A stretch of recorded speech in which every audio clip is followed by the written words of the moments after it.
बोल प्रेम सोम श्री सदगुरु महर्षि मेरी परमहंस महाराज जी की जय। गुरुदेव का प्रवचन, गृहस्थ श्रम का कर्तव्य। युधिष्ठिर ने पूछा, पितामह, शास्त्रों में कहा गया है कि मनुष्य की आयु 100 वर्षों की होती है। वह सैकड़ों प्रकार की शक्ति लेकर जन्म धारण करता है, किंतु देखता हो कि कितने ही मनुष्य बचपन में ही मर जाते हैं। ऐसा क्यों होता है? मनुष्य किस उपाय से दीर्घायु होता है अथवा किसी कारण से उनकी आयु कम हो जाती है? क्या करने से वह कीर्ति पाता है और क्या करने से उसे संपत्ति की प्राप्ति होता है?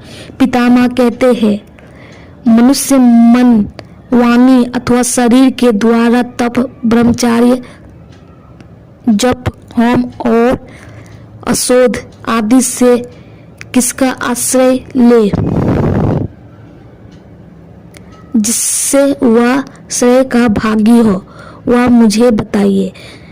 भीष्म जी ने कहा, युधिष्ठिर, सदाचार से ही मनुष्य को आयु की प्राप्ति होती है। सदाचार से ही वह संपत्ति को पाता है तथा सदाचार से ही उसे ये लोक और परलोक में भी कीर्ति की प्राप्ति होती है। दुराचारी पुरुष जिससे समस्त प्राणी डरते हैं तथा तिरस्कृत होते हैं, इस संसार में बड़ी लंबी आयु नहीं पाते। अतः यदि मनुष्य अपना कल्याण करना चाहते हैं तो उसे इस जगत में सदाचार का पालन करना चाहिए। जिसका सारा शरीर ही पापमय हो, वह भी यदि सदाचार का पालन करे तो वह उसके शरीर और मन के बुरे लक्षणों को दबा देता है। सदाचार ही धर्म का लक्षण है। सदाचारिता ही श्रेष्ठ है, पुरुषों की पहचान है। श्रेष्ठ पुरुष जैसे बर्ताव करते हैं वही सदाचार का स्वरूप अथवा लक्षण है। जो मनुष्य धर्म का आचरण करता है और लोक कल्याण के कार्य में लगता रहता है, उनको दर्शन ना हुआ तो भी मनुष्य केवल नाम सुनकर उनसे प्रेम करने लगते हैं। जो नास्तिक, क्रियाहीन, गुरु और शास्त्र की आज्ञा का उल्लंघन करने वाले, धर्म को ना जानने वाले और दुराचारी है, उन मनुष्यों की आयु क्षीण हो जाती है। जो मनुष्य शीलहीन, सदा कर्म की मर्यादा भंग करने तथा दूसरे वर्ण की स्त्रियों के साथ संपर्क रखने वाले हुए इस लोक में अल्पवायु होते हैं, मरने के बाद नरक में पड़ते हैं। सब प्रकार के शुभ लक्षणों से ही होने पर भी जो मनुष्य सदाचारी, श्रद्धालु और दोष दृष्टि से रहित होता है, वह 100 वर्षों तक जीवित रहता है। जो क्रोधहीन, सत्यवादी, किसी भी प्राणी की हिंसा न करने वाला, दोषदर्शी और कपट शून्य है, वह 100 वर्षों तक जीवित रहता है। जो ढेले फोड़ता, तिनके तोड़ता, नाखून चबाता तथा सदा ही उछिठ यानी अशुद्ध एवं चंचल रहता है, ऐसे कुलक्षण युक्त मनुष्य को दीर्घायु नहीं प्राप्त होती। प्रतिदिन ब्रह्म मुहूर्त में अर्थात सूर्य उदय से 2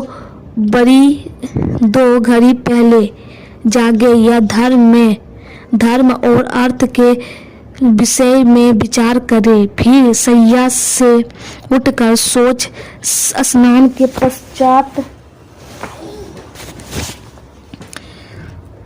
पश्चात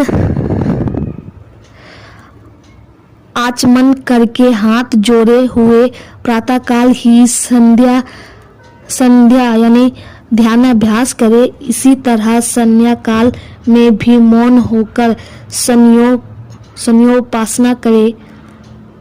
यह ग्रहण और माध्यम के सूर्य के समय सूर्य की ओर दृष्टिपात न करे और जल में स्थित सूर्य के प्रतिबिंब की ओर भी न देखे। ऋषियों ने प्रतिदिन संयोग उपासना करने से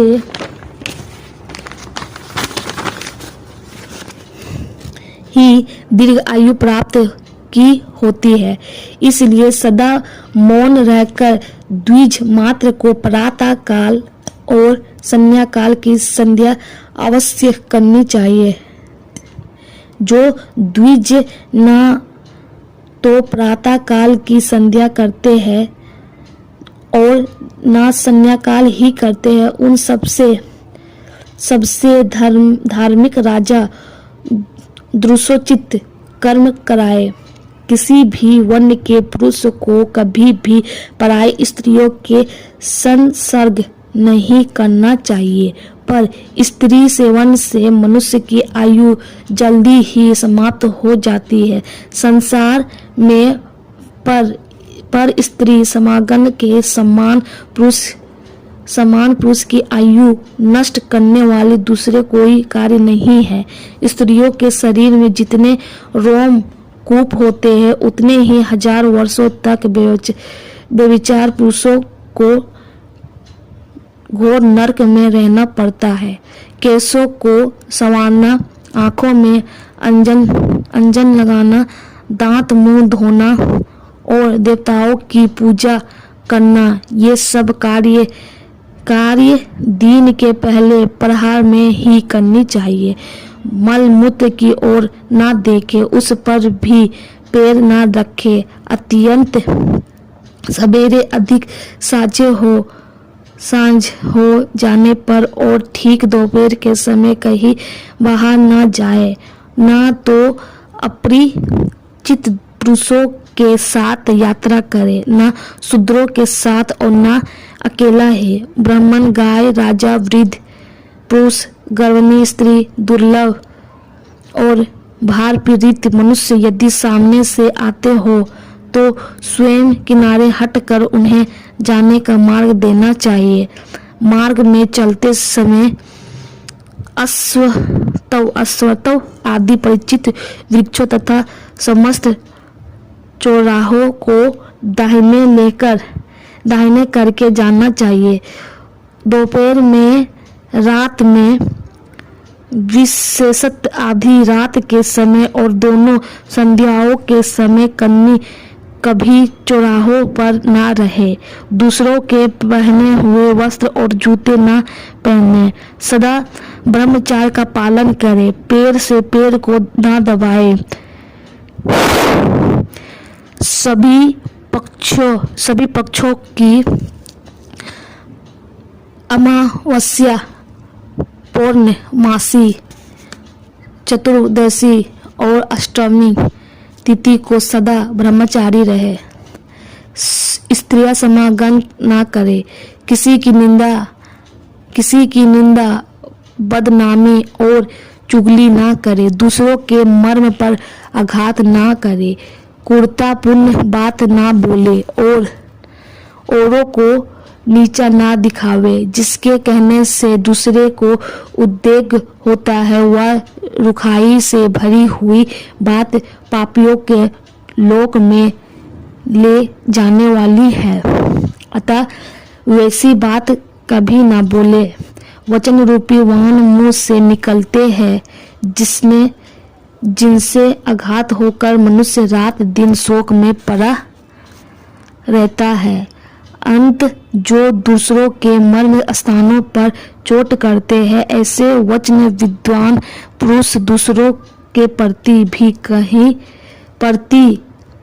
कभी ना कहे। वाहनों से विंधा से परसे से काटा हुआ वन पुनः अंकुरित हो जाता है, किंतु दुर्वचन रूपी शस्त्र से किया हुआ भयंकर घाव कभी नहीं बढ़ता।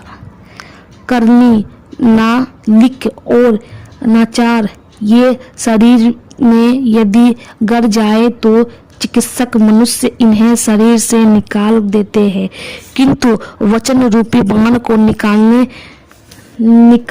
निकालना असंभव है, क्योंकि वह हृदय के भीतर चुभा होता है।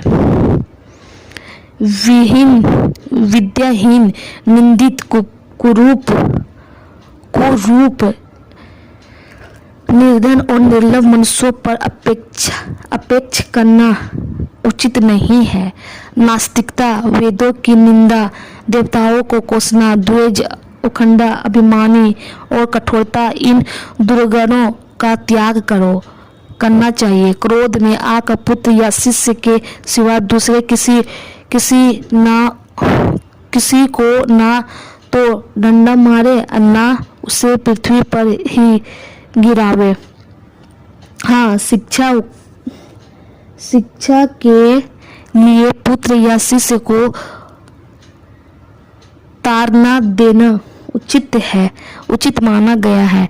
मल मूत्र त्यागने और रास्ता चलने के बाद तथा स्वाध्याय और भोजन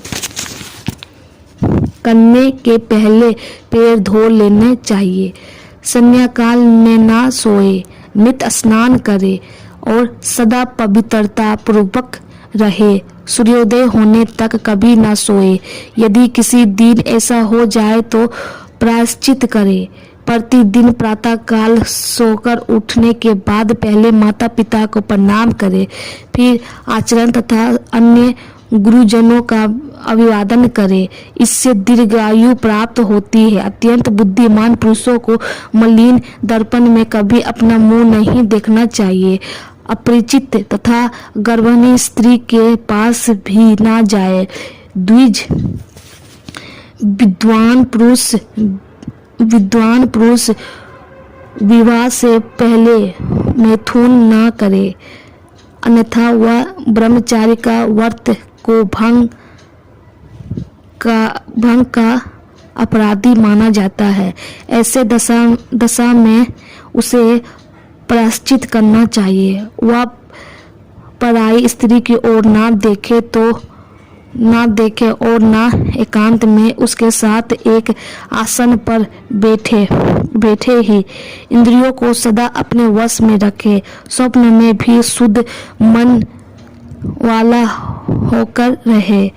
उत्तर तथा पश्चिम की ओर सिर करके ना सोए। विद्वान पुरुष को पूर्व अथवा दक्षिण की ओर सिर करके ही सोना चाहिए।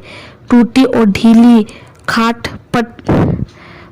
पर नहीं सोना चाहिए। अंधेरे में पड़ी हुई सैया पर भी सहसा शयन करना उचित नहीं है।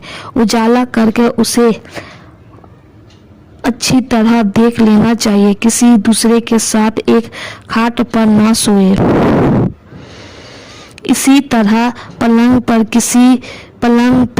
कभी तिरछा होकर नहीं, सदा सीधा ही सोना चाहिए। नास्तिकों के साथ काम पड़ने पर भी ना जाए। उनके शपथ खाने या प्रतिज्ञा करने पर भी उनके साथ यात्रा ना करे। आसन को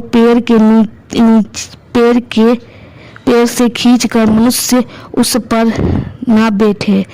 गले में पड़ी हुई माला को कभी ना खींचे।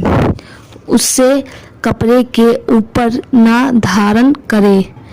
रजस्वला स्त्री के साथ कभी बातचीत ना करे। बोए हुए खेत में, गांव के आसपास तथा पानी में कभी मल मूत्र का त्याग ना करे। देव मंदिर, गौओं के समुदाय, देव संबंधित वृक्षों और विश्राम स्थान के निकट तथा बढ़ी हुई खेती में भी मल मूत्र का त्याग नहीं करना चाहिए।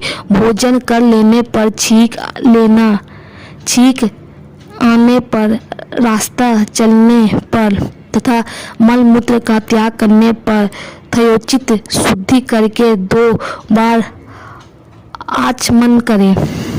आचमन में इतना जल पिए कि वह हृदय तक पहुंच जाए। भोजन करने वाला पुरुष प्रतिदिन पूरब की ओर मुंह करके मौन भाव से भोजन करे। भोजन करते समय परोसे हुए अन्न की निंदा ना करे।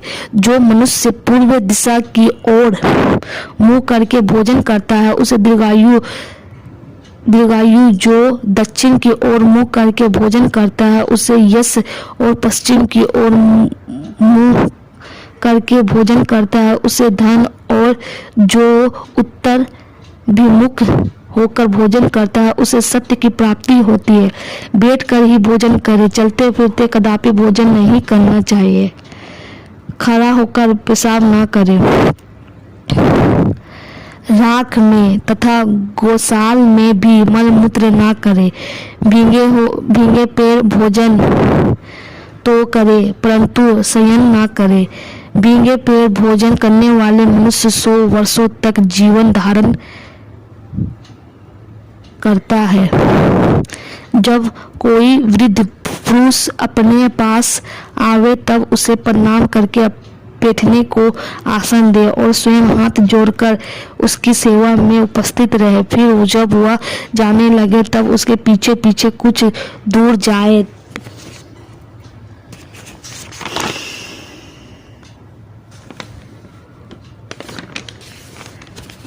बॉय पैम ओम श्री सद्गुरु महर्षि महेश प्रवंश महाराज।